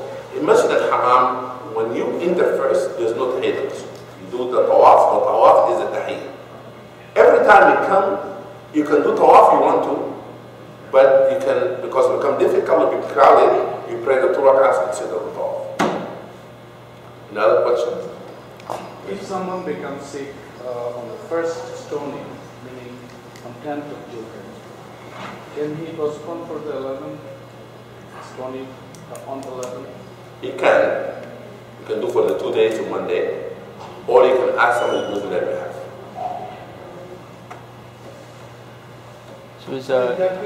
But on the 10th, if you don't do it on the 10th, you have to not get out of ihram. You cannot cut your hair and wear regular clothes. Until you do that, then you are. Yes, Alan? If somebody can throw the stone on behalf of someone, yes. The people has to stay there. People have to stay where? In Mina. In Mina? Yeah. Stay in Mina. Unless they have health issues. How will we come to know that they have slaughtered our sheep on behalf of us? What time? How will we come to They give us schedule. They give us schedule. And they do call them sometimes. Oh, okay. So Sa'i is not technically part of Hajj, right? It's just Umrah, and then you don't come back and do Sa'i again, right? You do Sa'i again if you do Tamattu. Okay, so you go to Mina, Arafah, you come back and you do... And then do Tawaf, and then you do Sa'i. Oh, okay, so when you said Tawaf Ifada, that Tawaf Ifada, and then after the Tawaf there's a Sa'i. Okay. If you do the Quran, you don't have to do the sa'i, which connect in Umrah. Yes? I know everybody know what, but can you just in 60 seconds and 19 seconds can walk us through if you do Hajj Tamatta from coming from Medina? Okay? In Medina, you come and you wear your ihram, the ihram clothes from the hotel. You come to the masjid where the miqat is, you make the niyyah. If you want to pay 2 rak'ahs of traveling, you pay the 2 rak'ahs. You start the talbiyah. لبيك اللهم لبيك لبيك لا شريك لك لبيك إن الحمد والنعمة لك والملك لا شريك لك. You start the talbiyah. Until you enter Mecca, you start the talbiyah. You do the tawaf on the Kaaba. You do the sa'i. You cut your hair. You go back to the hotel or the place you stay, you wear regular clothes. Come back to Haram, just pray. Pray. The 9th day, you will leave Mecca, going to Medina to spend the night, to be there with sunset. Sorry, the 8th night, Yom Tarwiyah, the 8th of the Hijjah.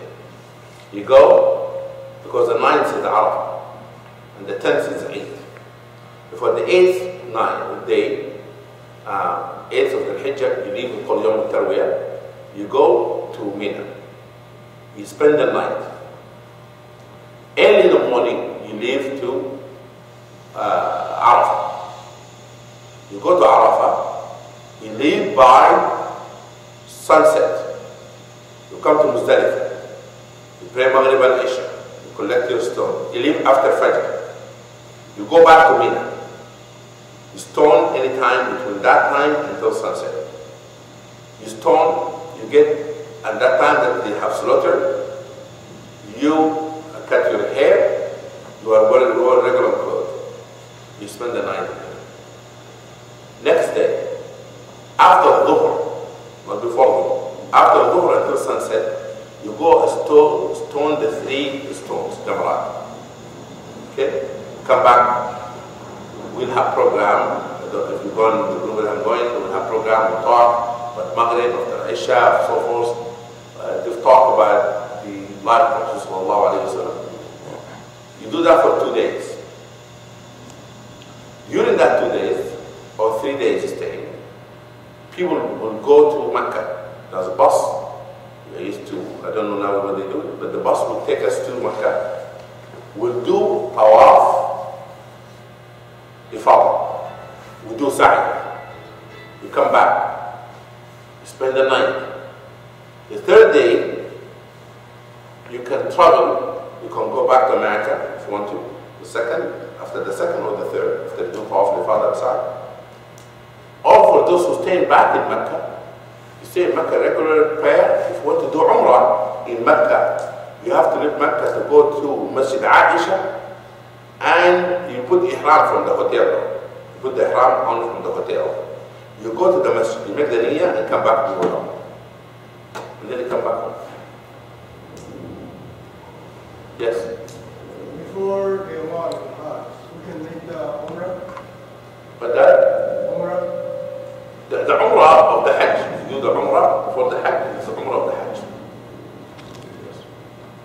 In Mecca, when you had time, which act is doing better? Is doing Tawaf or prayer or reading Quran? Which is the most? The ulama debated that. They said Tawaf was the best act of worship. It's crowded, leave the room for the other people. Do your prayer and recite the Tawaf. What I would recommend, go between the 3. How many Tawaf are you going to do? 7 only, and that's it. You cannot do in the same time more than 7 Tawaf, 7 times. Because the Tawaf is going to go in 7 times. You finish the Tawaf, and then one of the things that Tawaf helped you with, that you pray near the Kaaba. You come in and do Tawaf, when they make the Iqamah, you find yourself face to face with the Kaaba. Shortcut. After the Salah, by the way, this is one of the things I want to tell about Tawaf. You start in your Tawaf, they call Iqamah Salat al-Dhuhr. You just started Tawaf. You stand where you are, you pray.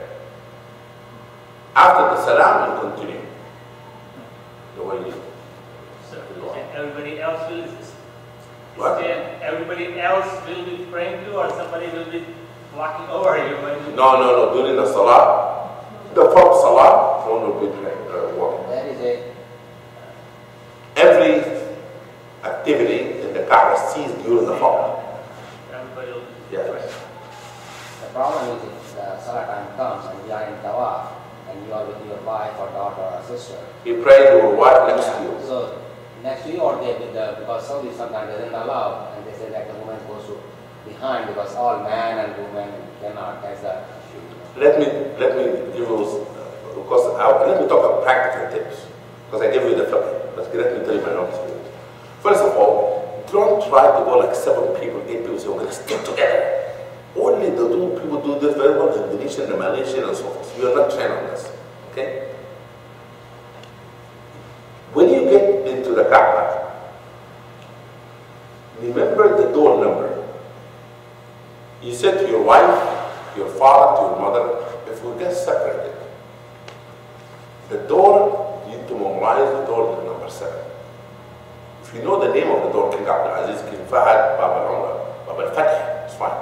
But remember, the number will be easier for you because the number is not repeated.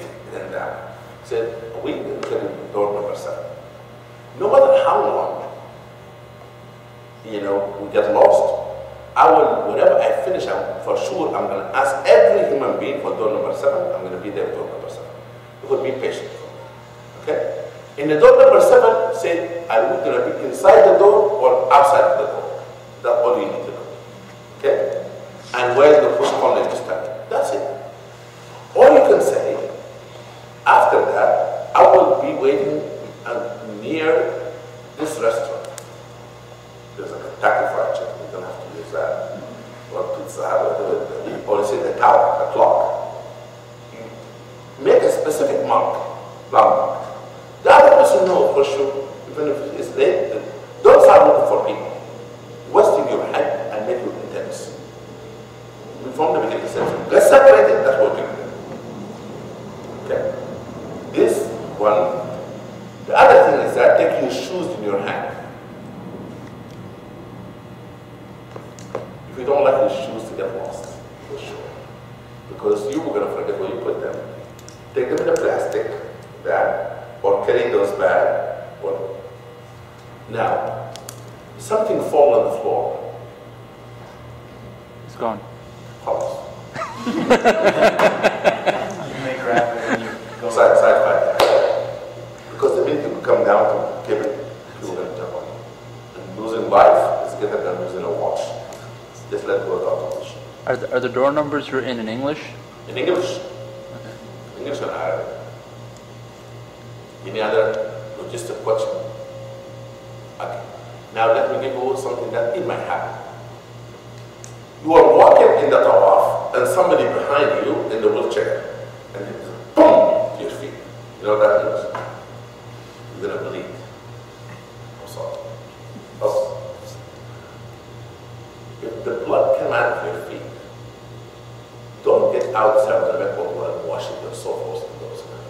You're still your Tawaf is ready, just continue your Tawaf. Because some people get like, blood coming out of me. Umar was the blood on him and he prayed. Okay?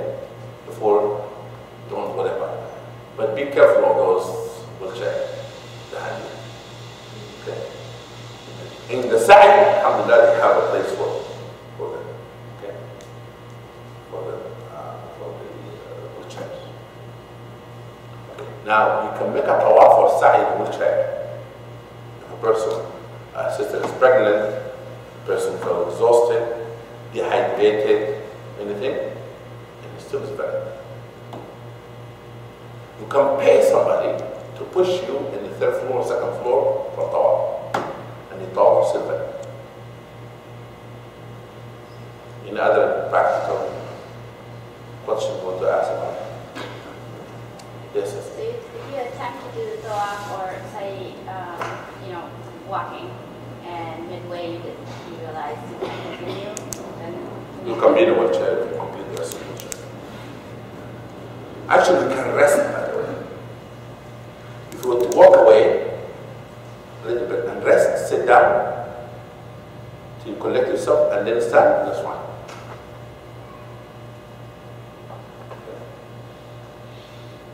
Person out of birth, for some reason, it was squeezed so much in a second. In the top of the mountain, find a place to sit to catch the breath, it's fine. Then they can continue. Another question? Yes? During Tawaf, you can wear the leather socks? What? During Tawaf? No. No. I have seen it. What that? I have seen people doing Tawaf. No, when you're ihram, you're in ihram, you cannot wear anything cover your feet. You're wearing regular clothes, yes. In other, you can wear a mask. That's allowed. That the exception of covering the face. For health reasons, you can do that. Okay? It's not unbearable. Now, in Tawaf, in Salah, you pray, and it happened that a woman is not your wife praying next to you. It happened, you're in the middle of Tawaf, and the Salah comes in, and a woman is not your wife, or a man is not your husband, it's not your brother, pray next to you. You pray symbolically. That's the only place that the rules change. You don't have to say like the prayer is not valid. So it's just different arrangement. It's just a cards. Okay. You're going to happen, by the way. It will happen to you. You find yourself in the same line as complete equality. What else? Could you make a few words about La Rafata wa la Fusuqa wa la Jidal bil Hajj? Because it's very tempting to get into things. Okay. In Hajj, physical relationship with the husband is not allowed. A person in Hajj cannot be there to commit sin. What I mean by that? The focus is rituals. And fighting, calling people names, cursing, all this is not permissible. One time I was in Hajj, I think that's the first Hajj I was in the 80s. I don't know if Ali was born at that time or not. But I was doing the Hajj, and a man who was a scholar from Sudan, he was blind. He said, I want to walk with you, the issue of Jamarat, but I will have you do Jamarat on my behalf.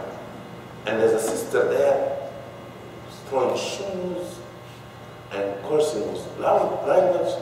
You did this between me and my husband. I'm going to curse you today to the pillar. And the Sheikh said to me, who this lady is screaming like that? I said, by the way, she's going to be walking in front of you now. He said, can you stop? He said, sister, the Sheikh wants to talk to me. And I think because she's not in her right mind, she was very upset. The Sheikh said, you don't do that. This is symbolic. Shaitan is not there. She said, why are you defending me? Is you a relative? It's a lost case. Yeah, but people really, they lose their cool in Hajj. I said yesterday on Friday, don't try to judge Muslim because how much they know in material world. You might find a Muslim who come from a far village in Sudan, or Bangladesh, or Pakistan, or Iran, or Africa, or whatever it may be, and he never has seen an escalator in his lifetime. So what if he does not see an escalator? And he's like, afraid, and so on. In the day of judgment, there will be no escalator. Allah will just having people like this to paradise. When having the Firdaus and Arab, one shot. He doesn't need to do the escalator in the day of judgment. Therefore, don't belittle anyone like that. And sometimes American high people, they lose their cool because their air conditioning is not cool enough. Okay? Or their heat increases because the heat is outside. Patient. Be patient. You might see somebody pushing you into Tawaf. Especially time you might use your sister, use your mother, or your wife. When somebody pushing I said, please don't do this. But don't fight with them. It requires patience, patience, patience. When you go to Hajj, you come to know for sure that time is a creature of Allah. Because time ceases. Like we don't have it. Okay? And need to go to the meeting, Imam Magid, and need to get to the highway. The highway and everything is controlled. You just throw yourself into and go with the program. You told us in 2009 to leave your watch at home. Yes, even don't wear a watch. The adhan you're going to hear it and so forth. Everything is there. You're rushing for a meeting. Where are you going to go? You're in Medina, you're in Medina. You're in Arafat, you're in Arafat. That's it. Because my focus is to worship Allah. And Hajj is not a vacation. Hajj is not a vacation. Hajj is a dedication. It's a devotion. You get out of your comfort zone. That was Hajj. Dr. Martin X said, that's what Muhammad Asad said, that's what the Hoffman said. Everyone brought about Hajj says, Hajj makes you really realize who you are. Come in touch with yourself. Be patient. Another? Seems like we have it. Alhamdulillah. Jazakumullah khair. Allah subhanahu wa ta'ala make us have an easy Hajj. Allahumma anta Allah la ilaha illa ant. Oh Allah, we provide our invitation for this Hajj. Oh Allah, make this Hajj possible for all of us. Oh Allah, we must be able to be in the most beautiful places that you have created. Oh Allah, make our Hajj very fulfilling, meaningful, being accepted. Oh Allah, make the journey an easy journey. Oh Allah, give us the patient that we will be overcome any difficulty that we might face in the journey. Oh Allah, protect us in this journey from the beginning to the end. And bring us back to our home, our children, our family, safe and sound. Oh Allah, make this journey a transforming journey for all of us. But the heart and mind will change. And we come back more devoted, more committed, more sympathy to you, Allah. More beneficial to the humanity, Allah. Oh Allah, make this journey the journey of blessing. That to reunite with us through it, with the tradition and the legacy of Tawheed, of Islam. And make us in the judgment to be able to meet our Prophet Muhammad sallallahu alaihi wasallam, Prophet Ibrahim alayhi salam, and those who went through this journey before us. So we share with them our experience in this beautiful journey. Oh Allah, make this Hajj a Hajj that where we feel that our sins are forgiven, feel our soul and spirit be lifted. We feel that we come back home and our heart is clean, and our mind is focused, and our needs being accepted, and our dua, supplication being answered. Oh Allah, we ask you as we prepare for the journey to clean our hearts from envies, from hatred, from jealousy toward anyone. Oh Allah, make us as we go through this journey, we go to it and we throw ourselves in your mercy and we seek your forgiveness. Oh Allah, make us enjoy every minute of this trip and give us the health and the strength, the physical, the spiritual, and the emotional, to go over every aspect of it with a complete enjoyment and complete fulfillment. We ask Allah subhanahu wa ta'ala to accept our dua and our supplication. Subhanahu wa ta'ala, bless the happiness of all. Wassalamu alaikum. Alhamdulillah.